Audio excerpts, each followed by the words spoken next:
નમસ્કાર. આપણે જોઈ રહ્યા છે કે તિલકવાડામાં ફક્ત ને ફક્ત એક ઘાટ આજે બચ્યો છે અને વારંવાર રજૂઆત કરવા છતાં પણ આ ઘાટનું કંઈ પણ થતું નથી અને સરકાર દ્વારા કેટલીક વાર એવા પણ કાર્ય કરવામાં આવે છે કે જે બિનજરૂરી હોય છે.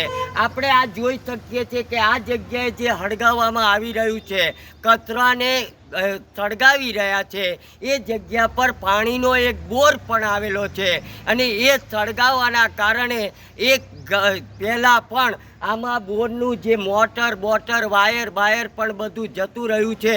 એટલા માટે આપણે ત્યાં વિકાસ થયો છે, પણ એવું લાગી રહ્યું છે કે વિકાસ કંઈ ગાંડો થયો છે.